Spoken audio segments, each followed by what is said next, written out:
დავითის ფესვი ახალი სახელით მოვიდა. იმისათვის რომ გავიგოთ ბიბლია, ჯერ უნდა მივიღოთ დავითის ფესვი, რომელიც მეორედ მოვიდა ამ ქვეყნად და ვისწავლოთ მისგან. იოანეს სახარების მე 6 თავში იესომ ნათლად ასწავლა. არავინ ვერ მოვა ჩემთან, თუ ღმერთი არ ასწავლის. მიქას მე 4 თავში წერია, რა უნდა გააკეთოს ღმერთმა ყველა ადამიანისთვის ბოლო დღეებში. ნათქვამია, რომ გვასწავლოს თავისი გზები. ჩვენ მისგან უნდა ვისწავლოთ ეს სწავლებები. ჩვენ ვერ შევალთ ცათა სასუფეველში პასტორის მეშვეობით და არც ღვთისმეტყველების დოქტორის მეშვეობით. ღმერთი ერთადერთია, ვისაც შეუძლია გვიხელმძღვანელოს და მიგვიყვანოს იქ. ჩვენ არ გვჭირდება სხვა გზების ძიება. ჩვენ მხოლოდ უნდა მივიღოთ მეორედ მოსული ქრისტე, ჩვენი მესია, რომელიც კვლავ მოვა ამ დედამიწაზე და მხოლოდ თავისი სიტყვებით გვიხელმძღვანელებს. გამოცხადების წიგნის მე3 თავში მე12 მუხლში წერია. გამარჯვებულს გავხდი სვეტად ჩემი ღვთის ტაძარში და იგი აღარ გავა გარეთ. დავაწერ მასზე ჩემი ღვთის სახელს და ჩემი ღვთის ქალაქის, ახალი იერუსალიმის სახელს, რომელიც ციდან ჩამოდის ჩემი ღვთისაგან და ჩემს ახალ სახელს. განა აქ მე არ გულისხმობს იესოს, როდესაც ჩვენ ვკითხულობთ გამოცხადების 1 თავის 1 მუხლს. ნათქვამია, რომ იესოს ახალი სახელი დაიწერება მასზე. ამიტომ ჩვენ უნდა მივიღოთ ის, ვინც მეორედ გამოჩნდება ამ დედამიწაზე ახალი სახელით. მაგრამ მსოფლიოში იმდენი ადამიანია, ვინც ამტკიცებს, რომ თავად არიან მეორეს მოსული ქრისტე. როგორ შეგვიძლია მისი ამოცნობა? არ ფიქრობთ, რომ არსებობს გზა მისი ამოცნობისთვის? ამერიკულ საზოგადოებაში ყველა ადამიანს აქვს პირადობის მოწმობა. ჩვენც ვაჩვენებთ პირადობის დამადასტურებელ მოწმობას.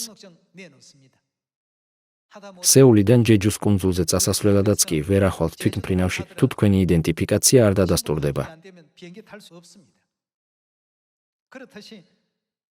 ანალოგიურად არ ფიქრობთ, რომ უნდა არსებობდეს უეჭველი იდენტიფიკაცია დავითის ფესვისთვის, რომელიც მეორედ მოვიდა ამ დედამიწაზე? მოდით შევხედოთ ესაიას 45 თავის მე3 მუხლს. მოყავით თქვენი ყურები და მოდით ჩემთან ისმინეთ და იცოცხლებს თქვენი სული და დავდებთ თქვენთან საუკუნო აღთქმას, როგორც სარწმუნო წყალობას შეპირებულს დავითისათვის.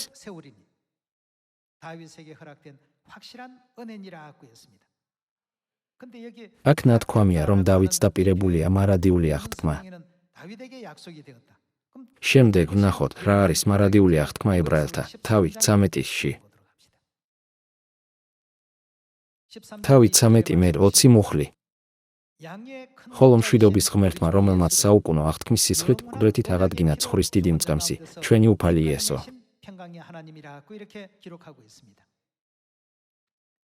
სად და როდის ასწავლიდა იესო მარადიული აღთქმის სისხლის შესახებ?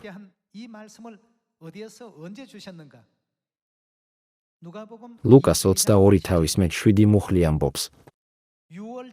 დადგა უფუარობის დღე, როცა უნდა დაკლულიყო პასექი.